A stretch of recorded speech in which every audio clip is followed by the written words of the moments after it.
Okay, so this is going to be a much more informal and less structured video than I usually do, since a lot of the things that I have to say about March's most recent companion quest, Total Recall, are mostly based on either at best tenuous connections or are largely based in research that I'm currently doing for another video that I don't want to get into because it's a lot.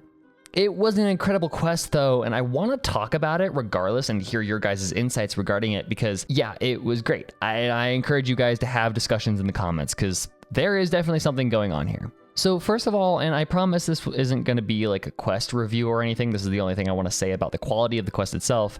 I just can't talk about this quest without mentioning the fact that Skylar Davenport and also Sarah Wiedenheft, but mostly Skylar Davenport, absolutely knocked it out of the park in this quest. March has always been this super cheery, bright face that keeps morale high and never falters, only quieting down and becoming solemn when there is a distinct need for it. And hearing March's voice drop that cheery tone completely, even getting angry at one point, which was such a cool scene, was just so evocative to me and really sold a lot of the emotion in the quest. It was an incredible performance, and even just as a diehard fan of the English dub, it was so pleasant, and I'm beyond ready to hear what else Skylar has in store for us as March. Anyways, let's talk about the ending of that quest. So there were a number of things going on there, but there's one particular theory that I just can't shake, and it's this idea that March is somehow connected to the finality. Okay, so a lot of the receipts that I have for this theory are based in a lot of research that I'm going over and doing right now for an upcoming video, so you'll just have to trust me on this one. In HSR, a lot of the text uses idols and idolatry to communicate which Eon is present in a certain text and what they're actually accomplishing. Idols are items that are used to worship gods or just in general represent them. For example, if you're reading a text in HSR and the text continues to mention Amber over and over and over again, it's safe to assume that it's implying involvement from Qlipoth. That's just how the game communicates that specific Eon by the way of things like amber and earthquakes and gemstones. This same thing happens with every single Eon in the game, albeit some of the connections are much more esoteric and are less like physical things and more ideas connected to the Eons, but it happens with every Eon, and one of the stronger connections is between stone and the finality.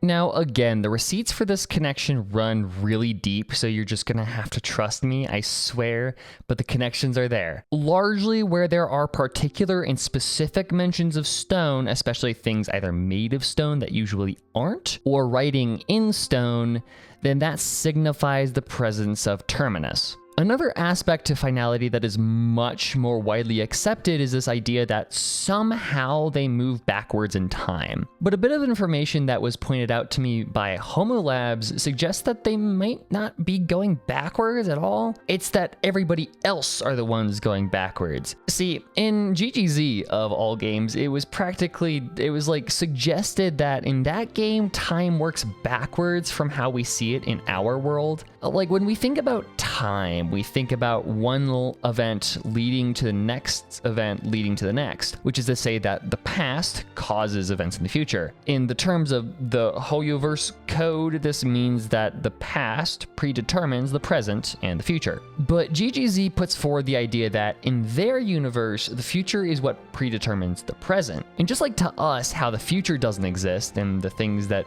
do exist are the past and the present, to the people in GGZ, the future and the present are the only things that exist, and the past does not. And the connection here is that if it happens at GGZ, then there is a very strong chance that the idea applies to HSR and HI3 as well. And the existence of finality kind of confirms this. They might operate by similar principles to GGZ and apparently Honkai Impact as well, since there were some future determining the present fuckery that happened in the new Azila arc. This might be why Terminus's prophecies actually work, because the future is what is affecting the now. It's really weird to think about, and the specifics don't really matter. As long as you generally grasp the idea, then I have you where I want you to be. Now let's take a look at the last cutscene in March's quest, as well as the description to the light cone that she's given. There are two things that are mentioned here. The idea that the past doesn't matter and or straight doesn't exist, and to live in the now and live for the future, as well as the really strange out of place mention of stone. So the first paragraph here is just saying that these two things, a bird and a ship,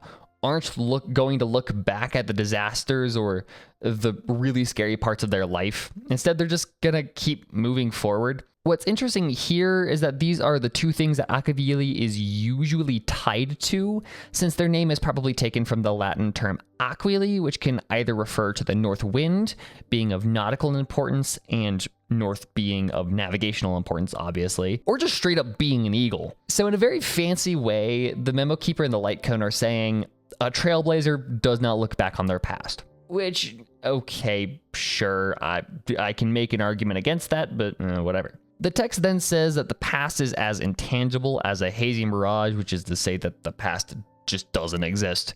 Just like how to us, like humans in this world, the future doesn't exist. To the world of HSR, the past is just as intangible and non-existent. And then we get to the last line, which is the most interesting to me. And you, my child, know that the past is as intangible as a hazy mirage. But everything you are experiencing right now will surely be etched in stone by those who come after. Fuck. Here is that stone thing I was talking about. But also the really strange wording of what she's doing now will be etched in stone by people in the future. An interpretation that's supported by the Chinese. What she is doing now will be etched in stone.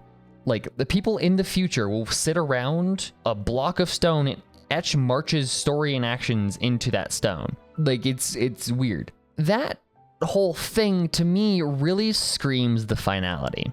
So here's what I'm thinking, and this is incredibly crack, but just hear me out. Assuming that the whole retro causality, the future determines the past thing is true, and even if it isn't, but just go with me here. Terminus's whispers in words are just very bad. We know that in Storm Disaster, a single whisper of Terminus made it to the ears of a single Omen Vanguard, who then just proceeded to spread that whisper. And depending on the interpretation that you're going off of, that single whisper may have started the entire Swarm Disaster. And this whisper was pretty much treated like a mimetic hazard by Polka Kakamand, who went on a pursuit after the single Omen Vanguard and sought to straight up just destroy this whisper and any and all information regarding it. Think like forbidden knowledge in Genshin. Even like things tangentially tied to these soliloquies and whispers of Terminus are dangerous. The information existing in an accessible place is just bad news and shouldn't be allowed to happen. So the big thing that was nagging me this entire quest is the question of, if Fuli wants to keep these memories of March's past around, why can't they just throw them into a light cone and call it a day? Why do they opt instead to just keep it in March's head and then just keep an eye on her?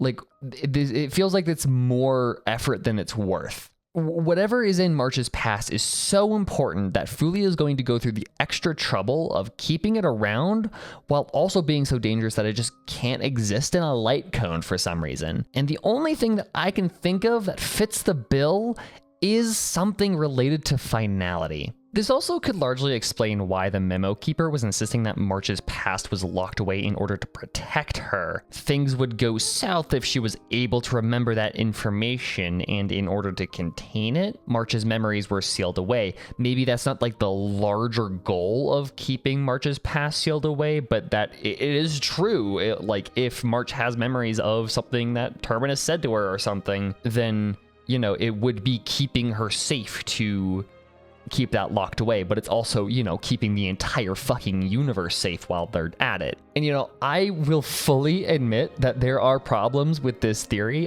I'm not fully convinced. It's just something that kind of works just well enough for it to be plausible. Poke any holes that you feel are okay, like, that you can find in this theory, because, I don't know, it's strange. I just can't think of anything else that even remotely fits that criteria of being so dangerous that it can't be a light cone, but also still being important enough to keep around, right? There's a fine needle, and most memories would not work with that. So if you have any better ideas as to why this is the case or any other theories, please put them in the comments and discuss it.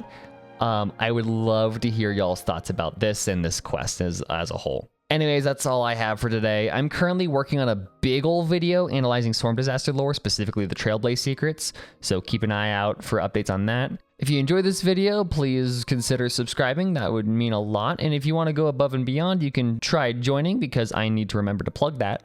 I'm going to try and do more with members, such as early access to scripts and videos, as well as the stream benefits like cool emotes and a badge. Anyways, that's all I have. Thank you guys so much for watching. I will see you guys in the next one. So bye-bye, y'all.